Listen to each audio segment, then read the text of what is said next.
कि कानून व्यवस्था लॉ एंड ऑर्डर है। फालतू के बयानबाजी से ध्यान भटकाया जा रहा है।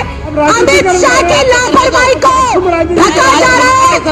अमित शाह गृह मंत्री के तड़ीपार के फेलियर को छुपाया जा रहा है। चाहे संवैधानिक पद हो, चाहे राजनीतिक पद हो, वहां पर ऐसे लोग भी कभी बैठ सकते हैं जिनके अंदर संवेदनाएं नहीं है, जिनके अंदर किसी का दुख महसूस करने का फीलिंग्स नहीं है।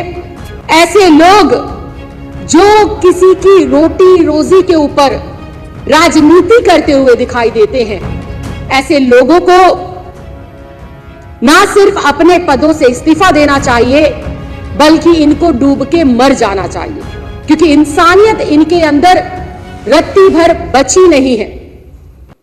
जब ये राजनीतिक पदों पर आसीन होते हैं, तभी कहते हैं हम सेवा के भाव से आए हैं, हमें सेवा करनी है। लेकिन राजनीति के अंदर अपने सामने वाले मजबूत प्रतिद्वंदी को हराने के लिए, अपनी दुश्मनाई उनके साथ साधने के लिए एक नहीं, दो नहीं, दर्जन नहीं, सैकड़ों नहीं, हजारों हजार बस मार्शलों की नौकरी की बलि दे दी जाती है। अध्यक्ष जी, 2 महीने बाद दिल्ली में चुनाव है। तमाम राजनीतिक पार्टियों के अंदर टिकटों की दावेदारी, टिकट आर्थियों की लंबी लंबी लाइन लगी हुई है। निश्चित तौर पर भारतीय जनता पार्टी में भी लगी है। मैं यहां बैठे हुए और मुझे बाहर सुनने वाले भी भारतीय जनता पार्टी के इन विधायक साथियों से पूछना चाहती हूं, आज आपको भी रात को नींद नहीं आ रही? क्योंकि विजेंद्र गुप्ता जी हो या गांधीनगर के हमारे विधायक साथी हो या हमारे करावल नगर के विधायक साथी हो, आपकी सीटों पर भी दर्जन दर्जन भर लोग दावेदारी ठोक रहे हैं। आपको रात भर नींद नहीं आती, कहीं मुझे टिकट तो नहीं मिलेगी, मेरी नौकरी तो नहीं चली जाएगी। सोचिए, वो बस मार्शल जिनका आपने 1.5 साल से ज्यादा का रोजगार छीनकर अपनी सत्ता को चमकाने के लिए और सत्ता में बैठी हुई कर्मठ और सफलतापूर्वक योजनाओं को लागू करने वाली सरकार को बदनाम करने का जो षड्यंत्र आपने रचा है, वो उसके जो है गांठें खुलती हुई सबको साफ दिखाई दे रही है। अध्यक्ष जी, उस मीटिंग हॉल में उस दिन मैं भी थी, जब लगातार कई घंटों तक इस बात पर चर्चा चलती रही कि तुम करोगे कि हम करेंगे, कि ऐसे करेंगे कि वैसे करेंगे। जो बात, जो विषय, जो मांग विपक्ष के डेलीगेशन ने दिल्ली सरकार की कैबिनेट के समक्ष रखा, कैबिनेट के मंत्रियों ने, मुख्यमंत्री जी ने एक क्षण गवाए बिना उस एक मांग के ऊपर कार्य करना शुरू करा। इनको लगा कि हमारा तो ड्रामा खराब हो गया, अब हमारे को कैसे और चर्चा में बने रहना है। इन्होंने हमारी कैबिनेट को नौटंकी करार दे दिया। ये कहते हैं ना कि जो जैसा होता उसे सामने वाला वैसे ही लगता है। ये स्वयं आए थे नौटंकी करने के लिए, ड्रामा करने के लिए, ज्ञापन भर मात्र सौंप कर बाहर निकल कर प्रेस कॉन्फ्रेंस कर देंगे और 4 खबरें छपवा कर आम आदमी पार्टी की सरकार को बदनाम कर देंगे। इनका ये षड्यंत्र ताश के पत्तों की तरह बिखर गया जब इन्होंने देखा कि सामने सारी की सारी कैबिनेट बैठी है, मुख्यमंत्री जी के नेतृत्व में सारे के सारे विधायक और अधिकारी वहां पर उपस्थित हैं और जो ये मांग कर रहे हैं, जैसे लागू करने की मांग कर रहे हैं, उस मांग को एक मिनट के लिए वहां पर तुरंत कागजों पर लिखा जा रहा है और उसे लागू करने की मांग की जा रही है। हद तो उस वक्त हो गई अध्यक्ष जी, जब ये बस मार्शल्स के साथ आई हुई महिला मार्शल्स के साथ बदतमीजी करने लग गए, उनको डराने लगे, धमकाने लगे। और जब स्वयं मैंने इस चीज का विरोध किया तो विजेंद्र गुप्ता जी ने मुझे एंटी सोशल एलिमेंट कहकर संबोधित किया, जो कि मेरा अपमान नहीं था, पूरे एक महिलाओं का और दलित समाज की बेटी का अपमान था कि हमारी और उंगली उठाकर हमें एंटी सोशल एनिमल कह रहे हैं। क्यों कह रहे हैं? क्योंकि हम लोग उन लोगों की आवाज उठा रहे हैं। हम उस गरीब तबके का जिनका चूल्हा चौका बंद हो गया है, बच्चों की शिक्षा परवरिश में उन्हें दिक्कत आ रही है, उनकी नौकरी को बहाल करवाने के लिए इनसे वहां पर लगातार समर्थन मांग रहे हैं।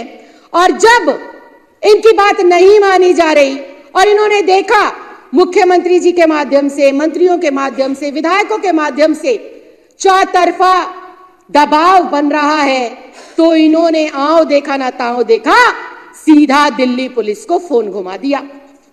वो दिल्ली पुलिस जो जरूरत पड़ने पर किसी गरीब या जरूरतमंद व्यक्ति के दरवाजे पर नहीं पहुंचती, क्राइम को रोकने में सफलता हासिल नहीं करती, लगाम नहीं लगा रही है अवैध नशे के ऊपर, वो police high security zone Delhi सचिवालय के अंदर मुख्यमंत्री की उपस्थिति में हो रही मीटिंग में न सिर्फ बिना परमिशन के दाखिल होते हैं, बल्कि वहां बैठे हुए एक और दलित विधायक को, जो कि हमारे अंबेडकर नगर के विधायक हैं, अजय दत्त को डराते हैं, धमकाते हैं और आंखें दिखाते हैं।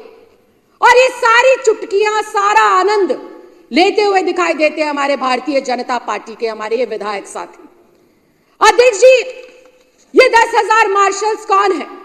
निश्चित तौर पर इनके परिवार के लोग नहीं होंगे, इनके कार्यकर्ता नहीं होंगे, इनके सगे संबंधी नहीं होंगे, लेकिन अध्यक्ष जी मैं बहुत जिम्मेदारी के साथ कहती हूं, ये 10,000 लोग आम आदमी हैं। और ये आम आदमी हर दलित परिवार से आता है, हर पूर्वांचली परिवार से आता है, हर प्रवासी परिवार से आता है, और इनको नफरत है दलित विधायकों से भी और दलित प्रवासी और जो हमारे कॉन्ट्रैक्टर के जो कर्मचारी हैं इनसे भी।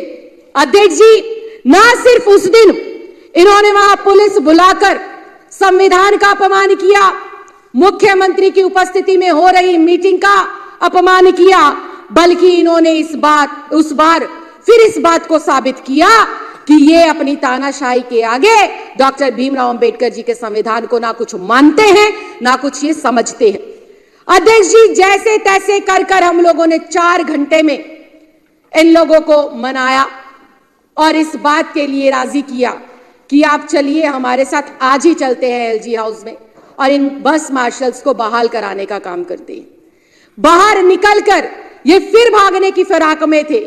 हमारे कैबिनेट के मंत्री, स्वास्थ्य मंत्री सौरभ भारद्वाज जी ने पद की गरिमा को नहीं देखा, किसी चीज को नहीं देखा, उन्होंने देखी लाचारी, बेबसी, जरूरत 10,000 बस मार्शल्स की और सीधा पैरों में लेट गए हमारे विजेंद्र गुप्ता जी के, नेता विपक्ष के।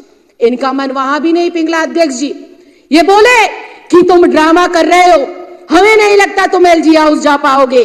तो हमने सबने मिलकर इनको फिर ये विश्वास दिलाया कि हम राजनीति और पद से ऊपर उठकर अरविंद केजरीवाल जी के नेतृत्व में इंसानियत पर विश्वास करते हैं। और वो इंसानियत का हमने प्रमाण दिया कि इतिहास में पहली बार दिल्ली देश की राष्ट्रीय राजधानी में कोई चुना हुआ मुख्यमंत्री नेता विपक्ष की गाड़ी में बैठकर 10,000 गरीब परिवारों की नौकरी के लिए एलजी हाउस जाने का काम करता है। लेकिन इनका मन वहां पर भी नहीं पसीजा, कभी गाड़ी को दाएं रोकते, कभी गाड़ी को बाएं रोकते और बार बार ये साबित कर रहे थे कि वो 10,000 लोगों का जो रोजगार है इनके लिए सिर्फ और सिर्फ एक राजनीतिक हथियार है, किसी पार्टी को, किसी सरकार को बदनाम करने का यंत्र मात्र है।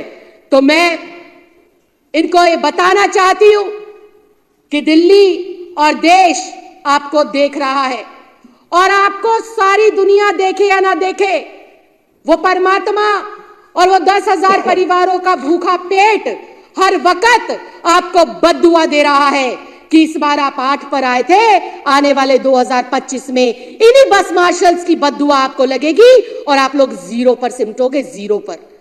आपको पता नहीं है अध्यक्ष जी, इतनी महंगाई है, इतनी महंगाई में जब किसी का रोजगार जाता है और वो जब धरने प्रदर्शन पर उधार किराया ले लेकर आते हैं अध्यक्ष जी, इनका मन तब भी नहीं पसीजता और ये गुटबाजी करते हैं, अलग अलग गुटों के अंदर उनको भड़काते हैं, बहलाते हैं, फुसलाते हैं। मैं फिर आज ये कहना चाहती हूं, जैसे हमारे मंत्री जी ने उस दिन कहा था कि आपके नेतृत्व में हम एलजी के पास चलने को तैयार हैं, सारा का सारा क्रेडिट आपको देने के लिए तैयार हैं।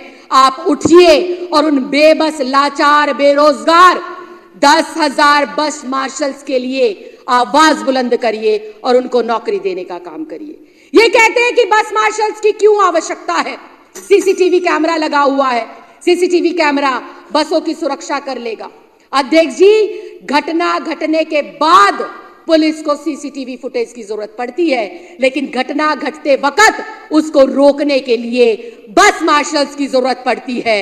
और अपनी दिल्ली की बहन बेटियों की सुरक्षा के लिए प्रतिबद्ध है अरविंद केजरीवाल जी और उनकी सरकार। इसलिए उन्होंने 10,000 बस मार्शल्स की एक फहरिस्त में जो है भर्ती की थी, ताकि किसी भी दिल्ली की बहन बेटी को बसों में यात्रा करते वक्त असहज महसूस ना हो, असामाजिक तत्वों का जो है सामना ना करना पड़े। लेकिन अरविंद केजरीवाल करे तो क्या करे, जब केंद्र के अंदर ही बैठे हैं असामाजिक तत्व। अरविंद केजरीवाल और उनकी सरकार करे तो क्या करे, जब केंद्र के माध्यम से दिल्ली के एलजी के रूप में ही बैठे हैं महिलाओं के सम्मान को ठेस पहुंचाने वाले व्यक्ति।